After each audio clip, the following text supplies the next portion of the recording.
Welcome to Farm to Stable, a science-based equine nutrition podcast. I'm your host, Dr. Nettie Liebert. I'm a lifelong horse person and professional equine nutritionist with the goal of helping horses and their humans create balanced diets to set them up for success, no matter what age, discipline, or circumstance.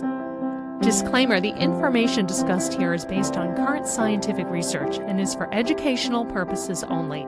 Every horse's individual needs vary. This is not a substitute for veterinary medicine or nutrition consultation.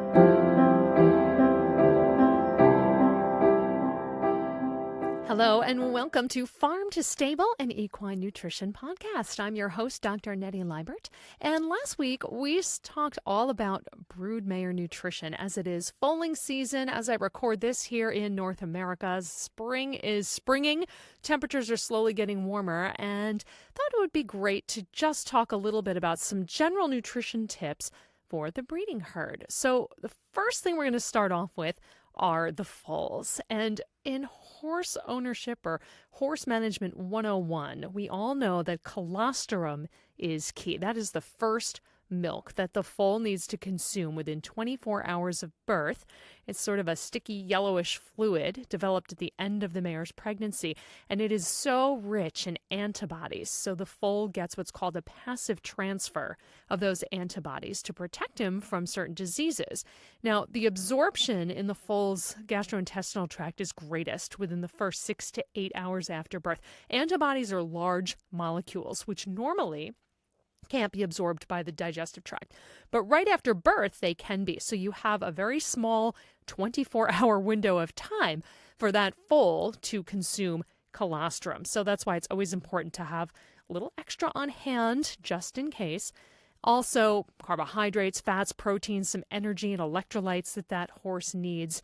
And that, if you'd like to read more, there is an undated publication by McHugh, Equine Colostrum, The Elixir of Life for a Newborn Foal from Colorado State University Equine Reproduction Laboratory. So once that baby is born, for the first 3 months, the foal mainly relies on the mare's milk. So it is this time where they have the ability to digest milk with the lactase enzyme, and they don't really have the ability to digest grains, oats, corn, other thing. So they have a high activity of that enzyme lactase, as I mentioned, to digest that milk. And the foal may start sampling feed. I've heard everything from a few days to 2 weeks. And, mom has it, so I want to check it out and see what that is. But they're really not quite ready to digest grain or hay or pasture just yet, even if they're playing with it, putting it in their mouth, chewing it, doing whatever. There is low enzyme activity, particularly amylase and protease. And those enzymes are the ones that are needed to digest some of those grains. And in the early stage of life, they're just not that active in the foal. So yeah, they may be playing with it. And even if they're eating it, maybe you'll see a little loose stool or something like that. But they're really relying on milk for the first 3 months. And those foals can grow to approximately 30% of their mature body weight by 3 months of age. How incredible is that? So if you haven't listened to the previous podcast about broodmare nutrition, go and do that, because remember, she is providing all of those nutrients for that baby to grow as big as strong. So special care is definitely needed for her diet as well. But back to the foal. In the first week, they may ingest up to 25% of their body weight in milk. Now, what if you have a mare that's just not able to produce enough milk to meet that foal's needs? And it does happen, especially maiden mares, or, there could be a number of other reasons why that happens, in which case there are feeds out there that are milk-based pellets. Remember, we don't want grain-based for these foals under 3 months, that can help supplement what the mare may not be able to produce. But you want to look very specifically for a milk-based pellet. They're usually very high in protein, in the neighborhood of 18%. And it's okay to offer them while they're nursing, and it does help to introduce the foal to solid food. Now, again, once they kind of get past that 3 to 4 month of age stage, the mare's lactation is going to begin to slow down naturally, and the milk will decline in energy and nutrients a little bit, and the foal's nutritional needs need to come from somewhere else. And this is, again, typically where they're now able to start sampling some other types of grain or some pasture, things like that. So they have a slight increase in their forage intake. Their digestive enzymes start to become more active, and the microbes in their hindgut start to proliferate a little more. They're still acclimating to the environment, but it will help to start to digest fiber. So at this point, typically a formula specifically designed for growth is recommended up until that foal is 2 years of age at minimum. Now, I can get into a lot of things, like if you're not feeding a concentrate or a creep feed that is designed for growth, then you are going to need to substitute a little bit, at least with some ration balancer. Now, how about if you have the unfortunate situation where the foal becomes an orphan? The management of this foal is going to depend on what age the dam is lost, whether something happens during birth, whether she passes away or whether she rejects the foal. For discussion, let's say that the foal is under 1 month of age. So the foal still has a very high metabolic rate and not a lot of glycogen reserves or energy reserves in their liver.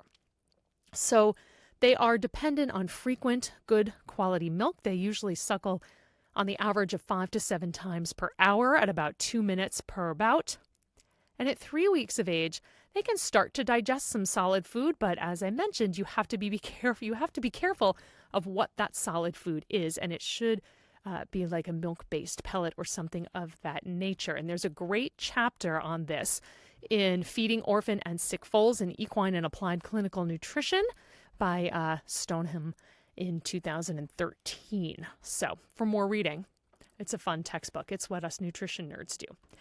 So hopefully that orphan was able to consume colostrum. We talked about why that's essential for life in the first few hours.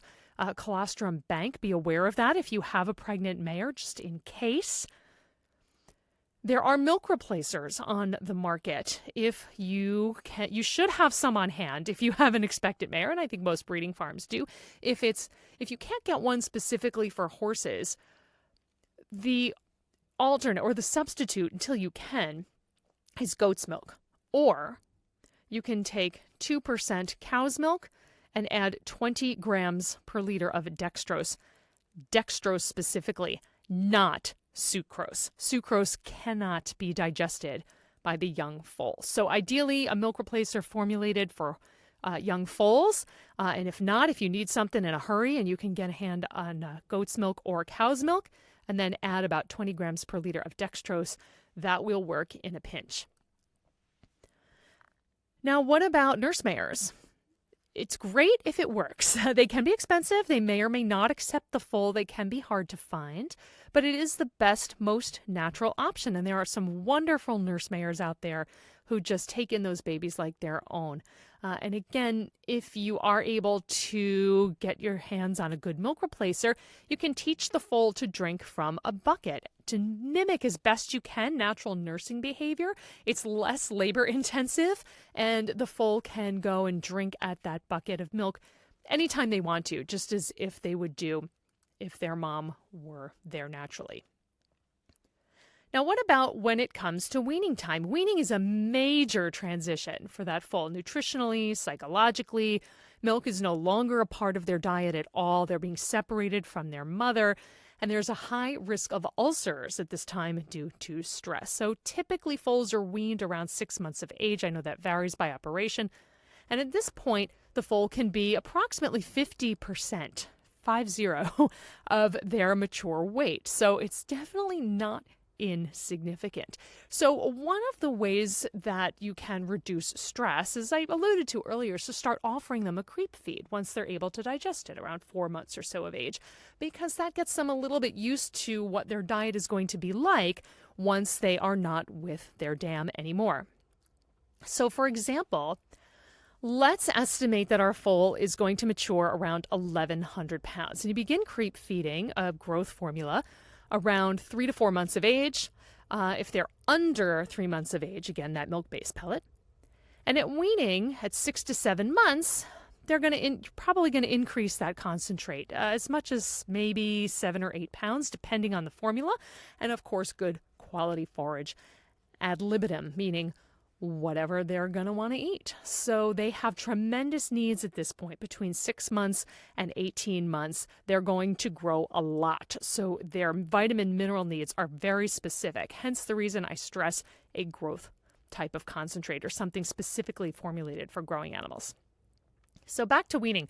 Prior to weaning, those concentrate feeds and forages should be introduced at least 1 month ahead of time to allow the GI tract to start to adapt. And you want to maintain an effort for consistent growth.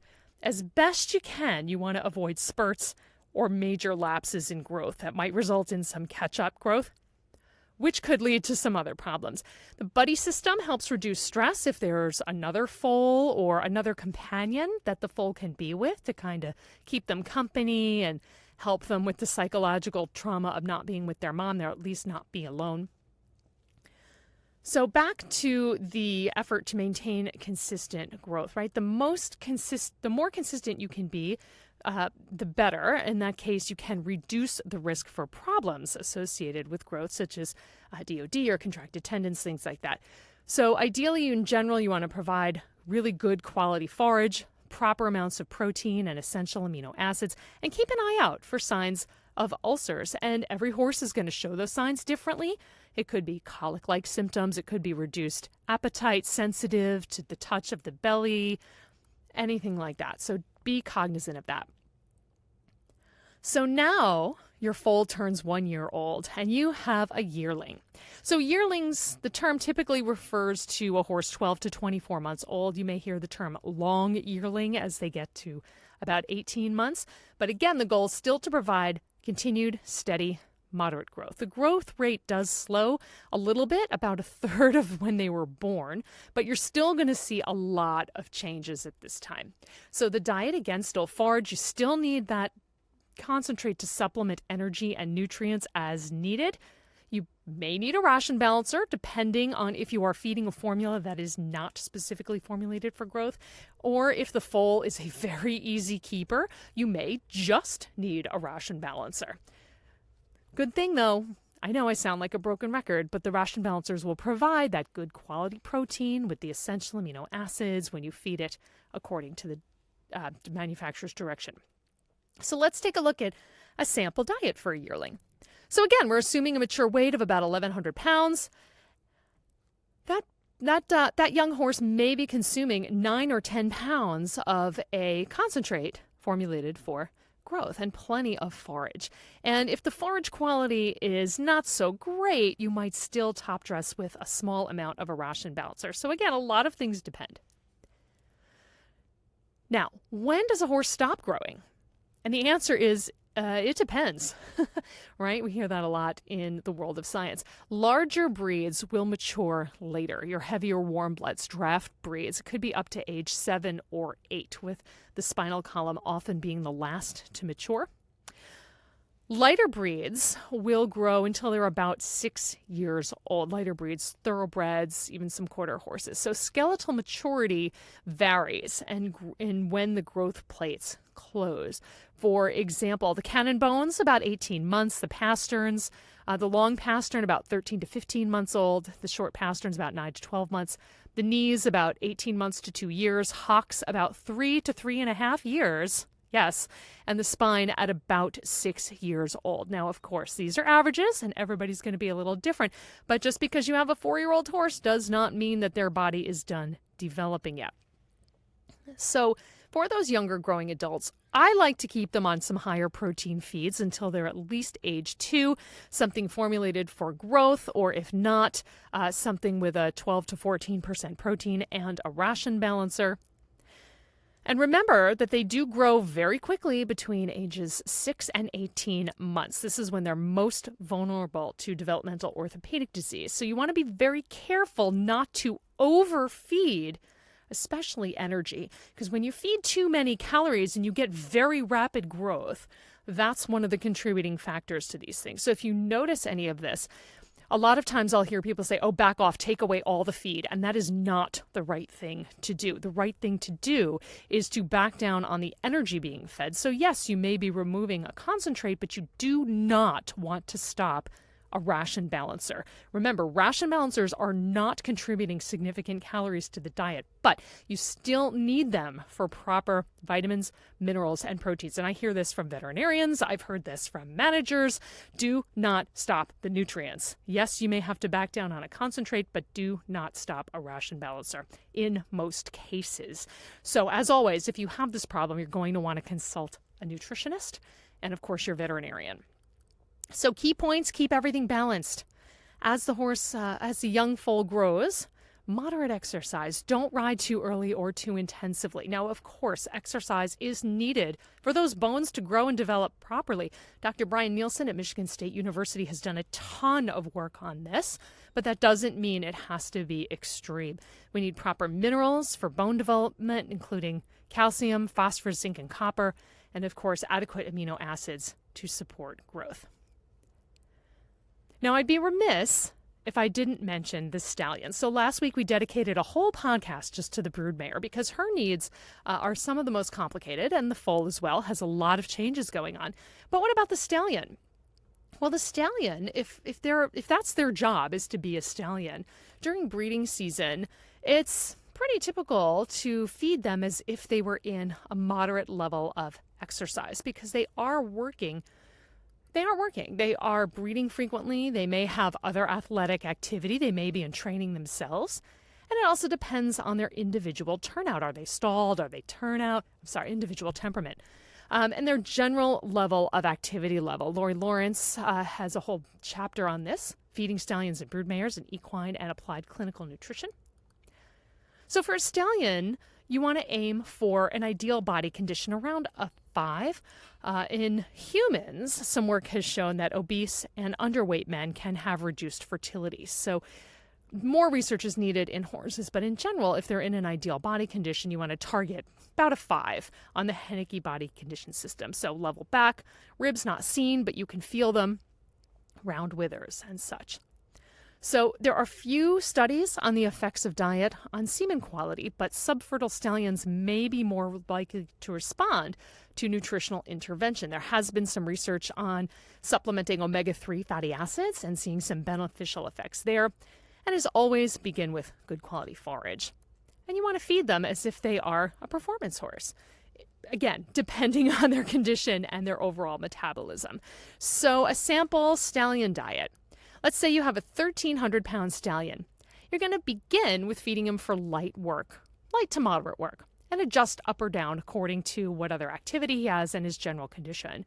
Good quality forage, of course, 1.5% to 2% of body weight in dry matter. So on the average, about 20 to 26 pounds per day as you pull it off the bale. And a concentrate feed. It could be anywhere from 5 to 7 pounds of a typical performance concentrate feed, maybe 14% protein, maybe a moderate fat. So again, just an example, and certainly that's not going to work for every stallion. Some are very easy keepers and just need a ration balancer. Others are harder keepers and of course are going to need a little bit more. So that's pretty much it about stallions. Again, you're basically going to feed them as if they are in light to moderate work as a performance horse. So again, individual needs are always key. So be sure to keep that in mind.